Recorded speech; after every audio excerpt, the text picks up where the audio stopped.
Hey Mini enthusiasts, how you doing? So back once again with part 3 of the classic Mini race car build, Project Bolt. Hope you've all had a great week and I hope you're looking forward to a nice long Easter bank holiday weekend. So this week it's a big update on the build. So part 1 was assessing the shell, looking at what we needed to do. Part 2 was all about cutting out of all of the rusty bits. Part 3 is getting the shell ready for paint. So this is welding in all the new panels, getting everything straight, set up and ready to be painted. So like I said from the start, this really is Mark's build, it's not my build, so I'm helping him out with it. The idea is that he gets to learn some skills about mini restoration as we go along. Probably one of the biggest parts of the restoration on this project, which we didn't realise to begin with, was the amount of welding it required. So Mark went out, bought a brand new welder. He's bought a really nice welder actually. It's a 160 amp welder, digital.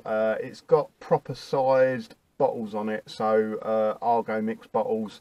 So I use a Clark 135 TE, which is perfectly adequate for little repairs on a Mini. But when you're doing restoration stuff, really, you want something that's just a bit more powerful, bit better quality, and certainly gas bottle size.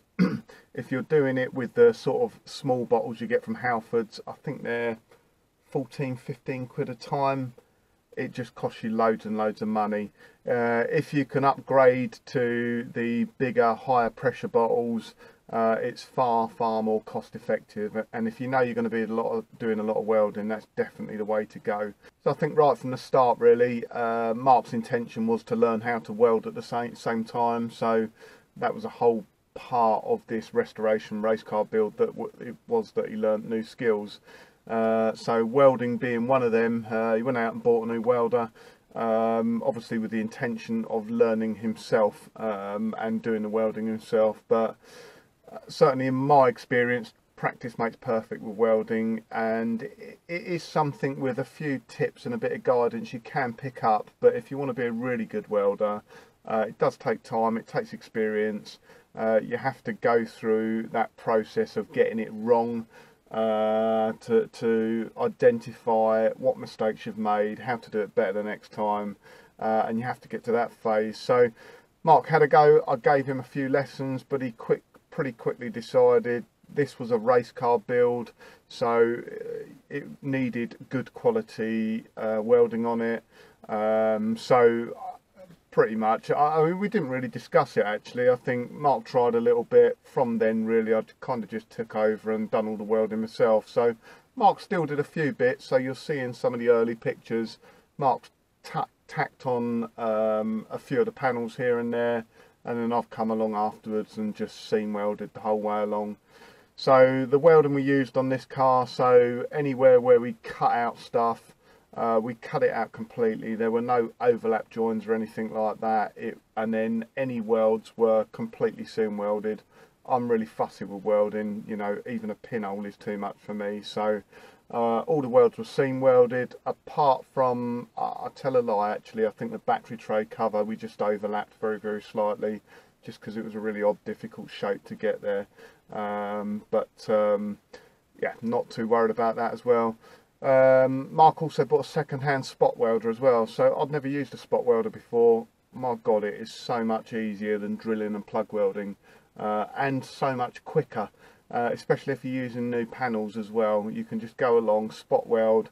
I'd say 99% of the time it gives you a decent weld, but you do just need to make sure that you have good clean metal, and the electrodes on the spot welder are clean, so you need to give them a clean up every now and again, especially if there's some contamination. You need to make sure all the paint's gone as well, because that just makes the end of the electrodes dirty. So I think, as you'll see in the pictures, there was lots of new panels used on this car, certainly more than we'd sort of bargained for to begin with. So Mark done all the buying of the panels. He very early on got acquainted with a lady called Doreen at M Machine. M Machine provides some great panels. She's really knowledgeable actually, so if you're ever in doubt, give M Machine a call, speak to Doreen. and she knows her stuff inside and out. But what I found really useful actually, so one of the panels we replaced, or one of the panels, a few of the panels were inner seals, outer seals, and the front parts of the floor pan. Well, M Machine do these already made up, so it's already pre-cut, pre-welded. It's a full seal, inner, outer, jacking point, and it goes probably about 12 inches into the floor pan, so it gets that area in the front that generally corrodes up in sort of the front corners. So really useful. So I'll have to refer to my list here, so the list of panels we replaced, and I may well have missed some here, but I think I've got them all. So we done cross member repair sections on either side. So you get about the last sort of 12 inches of the cross member, but it makes it so much easier if you're fitting a complete seal in, just to cut the cross member out, fit the seal, then weld the cross member back in. Rear quarter panel repair sections, we put a bulkhead box in it as well because it's running, or will be running, a Weber carburettor. Battery blanking plate, which was actually fabricated ourselves. It's just a square piece of sheet steel, to be honest. Door steps on both sides, inner and outer seals, but as I say, they come as one piece, pre-welded. Front floor pans, jacking points, an A panel on the offside front, rear wheel arch on the offside rear, engine mount, had to make a repair panel for there.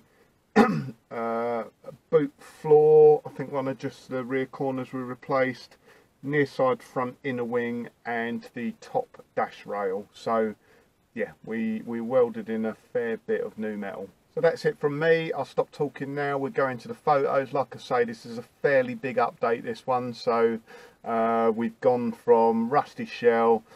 By the end of these photos, end of this video, what we end up with is a solid shell, good and strong actually, and pretty much ready for paint. So yeah, a fair amount of work went into this.